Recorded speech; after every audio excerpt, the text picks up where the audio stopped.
Oke, assalamualaikum warahmatullahi wabarakatuh. Perkenalkan nama saya Uwas, kita saya Abidin.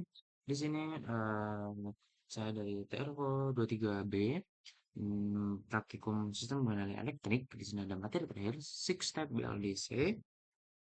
Oke, sebenarnya sebelum masuk ke praktikum ya, ada sedikit materi mengenai metode Six Step BLDC. Metode Six Step pada motor brushless atau BLDC ini adalah teknik komutasi elektronik yang mengatur pengaliran arus pada tiga fase motor secara diskrit dalam 6 langkah step atau untuk menghasilkan medan magnet berputar. Step satu siklus listrik terdiri dari 6 kombinasi persangklanan atau saklar, yaitu MOSFET dan IGBT. Pada inverter tiga fasa, di mana dua fase aktif, satu terhubung ke sumber positif dan satu ke negatif, sementara satu fase lainnya mengambang atau floating. Pergantian langkah dilakukan berdasarkan posisi rotor, yang umumnya diperoleh dari sensor hasil atau dari metode sensorless dengan mendeteksi back EMF-nya. Pada setiap stepnya harus mengalir selama 60 derajat atau sudut listrik, 60 derajat listrik maksudnya, atau sehingga total satu putaran medan magnet listrik adalah 360 derajat. Urutan komutasi harus tepat agar torsi yang dihasilkan searah dan kontinu.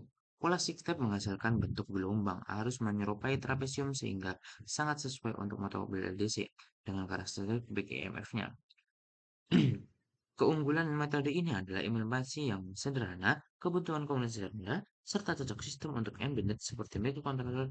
Namun, karena perubahan arus terjadi secara bertahap, metode ini membutuhkan regulator torsi yang kebisingan yang lebih besar dibandingkan metode kontrol vektor lainnya. Dan ini untuk gambarnya ada di sebelah kiri ya teman-teman ya. Untuk di sini lanjut ke metode sine wave BLDC. Metode sine wave BLDC ini yang juga dikenal dengan sinusoidal commutation merupakan teknik pengendalian motor brushless dengan cara mengatur arus pada setiap fase stator agar bentuk gelombang sinus murni yang saling bergeser sebesar 120 derajat sudut listrik. Tujuan utama metode adalah menciptakan medan magnet stator yang berputar secara kontinu dan halus, sehingga sejajar dengan medan magnet rotor. Dengan keselarasan ini, motor dapat menghasilkan torsi yang hampir konstan sepanjang satu periode putaran. Secara prinsip, metode sine wave mengandalkan informasi sudut posisi rotor yang akurat dan juga untuk menentukan besarnya arus yang dimana kemudian pada implementasi praktis biasanya digunakan sinusoidal SPWM atau teknik lebih lanjut seperti space vector PWM, SVPWM untuk meningkatkan pemanfaatan tegangan DC link. Dan juga sementara pada sistem sensorless, sudut rotor didesain melalui model matematis motor pengukuran tegangan serta arus fasa data script. Yang dimana dari sisi pengendalian metode sine wave sering dikombinasikan dengan kontrol arus tertutup atau current control loop dan kontrol kecepatan atau torsi tertutup sehingga respons motor menjadi lebih presisi dan stabil dengan arus yang terkontrol dan kontinu. Rugi akibat harmonisasi dapat diminimalkan dan efisiensi motor meningkat, khususnya untuk pada kecepatan motor rendah hingga menengah. Metode ini sangat sesuai untuk motor BLDC dengan BKMF-nya, namun juga dapat diterapkan pada motor dengan BEMF, back EMF-nya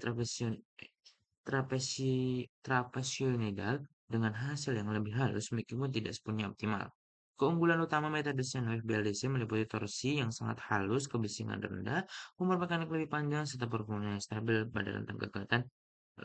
Nah, oleh karena itu, metode ini banyak digunakan pada aplikasi presisi tinggi seperti robot, mesin CNC, kendaraan listrik, akselerator servo, dan juga sistem otomatis canggih. Namun, kompleksitas implementasi menjadi tantangan utama karena membutuhkan beberapa kontrol atau DSP dengan kemampuan komputasi tinggi, algoritma kontrol yang lebih rumit, serta performa untuk menghasilkan jadi medan desain web sebagai standar penggerak BLDC modern yang menurut kualitas dan presisi tinggi. Oke, untuk metode selanjutnya adalah space vector BLDC, yang dimana merupakan teknik pengendalian motor berbasis DC yang menggunakan pendekatan vektor ruang, space vector, untuk mengatur tegangan keluaran inverter tiga fase secara optimal. Berbeda dengan metode six step dan sinusoidal PWM, mempresentasikan ketiga fase starter sebagai satu vektor tegangan konsultan yang berputar pada bidang dua dimensi, bidang A dan B. Dengan pendekatan ini, matematik stator dapat dikendalikan secara lebih presisi, sehingga arah dan besar vektor selalu disesuaikan dengan posisi rotor, menghasilkan torsi yang lebih halus dan efisiensi yang lebih tinggi. Secara prinsip, metode space vector bekerja memilih kombinasi pelaksanaan inverter yang membentuk 8 vektor tegangan, terdiri dari 6 vektor aktif dan 2 vektor nol. Dalam satu periode, sampling vektor referensinya didirikan dengan mengombinasikan 2 vektor aktif terdekat dan satu atau dua vektor nol selama interval waktu tertentu. Penghitungan waktu aktif masing-masing vektor dilakukan berdasarkan posisi, yang dimana 6 sektor ruang yang masing-masing mewakili 60 sudut listrik. Teknik ini memungkinkan pemanfaatan dengan DC link yang lebih maksimal dibandingkan PWM sinusoidal biasa serta menghasilkan distorsi harmonisasi yang lebih rendah. Yang dimana dalam implementasinya pada motor BLDC, metode source spectrum yang digunakan dengan kontrol arus dan torsi tertutup bahkan sering menjadi bagian field oriented control (FOC). Arus starter lebih dahulu disinkroniasikan menggunakan Clark dan Park. Input ke sistem koordinat D dan Q agar komponen flux dan torsi sebagai kendali secara independen. Keunggulan utama metode space scatter di BLDC adalah ripple torsi yang sangat kecil, efisien tinggi, pemanfaat dengan inverter penyemal serta kombinasi dan dataran rendah. Digunakan untuk CNC, robot presisi, dan juga sistem servo industrial. Namun dibandingkan metode six step space vector memiliki kompleksitas yang jauh lebih tinggi, membutuhkan kemampuan pengusaha tinggi. Meskipun demikian, keunggulan performa ditawarkan menjadikan metode space vector sebagai salah satu teknik kontrol BLC paling maju dan banyak digunakan pada teknologi modern seperti itu. Sebelumnya di praktikum ini kita akan membuat program untuk pengutipan LED selama 500 milisecond. Pertama-tama di sini kita harus membuat di project dulu dengan memilih board yaitu RSTM F10 C 8 C8.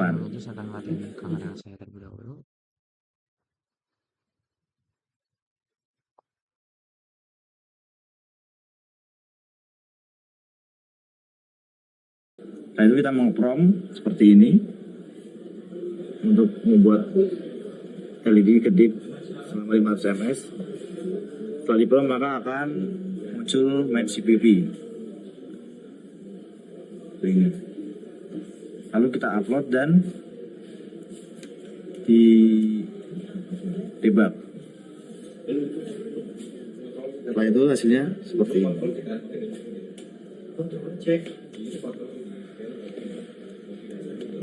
Oke, untuk percobaan selanjutnya, sini kita akan ke Home dulu dan membuat new project dengan board STM32 F10 C8.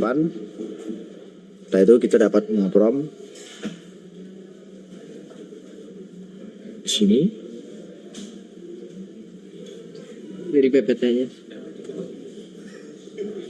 Nah ini prom sesuai dengan PPT seperti ini. Lalu setelah itu maka akan keluar main CPP-nya di bagian SRC, main CPP. Setelah itu kita upload dan akan menghasilkan seperti ini. Kedip selama 500 milisecond dengan power supply 24 atau di sini 23,7. Oke, di sini merupakan praktikum motor BLDC menggunakan 6 step. Di sini 3 fasa dihubungkan ke UVW yang seharusnya seperti itu, tetapi di praktikum ini kita hanya menyambungkan U dan W saja dengan pengaturan PWM dan startup speednya harus sinkron, dimana pengaturan ini supaya motor berjalan dengan mudah atau ada powernya, karena ketika startupnya kecil maka motor akan berat untuk berputar.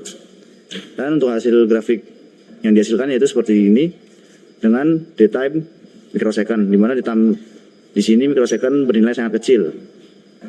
Cukup sekian dari saya. Baik, di sini selanjutnya ada di percobaan SPWM. Di sini ada dua pengaturan yaitu frekuensi dan amplitudo. Dimana frekuensi ini digunakan untuk mengatur kecepatan motor. Dimana saat frekuensi dibesarkan, maka motor akan berputar semakin cepat.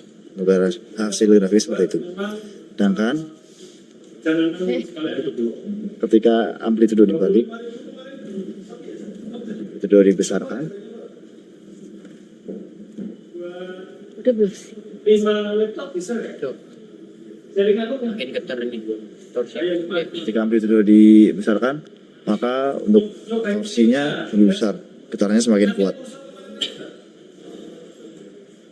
Oke, selanjutnya di sini adalah percobaan terakhir di mana kita menggunakan mode SVBM. Di sini terdapat 4 parameter. Untuk yang kita atur, kita dapat mengatur VD yaitu D axis V dan VQ yaitu Q axis V. Di mana saat keadaan 0, motor keadaan berhenti. Setelah itu, ketika VD diatur lebih besar, maka perputaran motor akan berlawanan dengan arah jarum jam.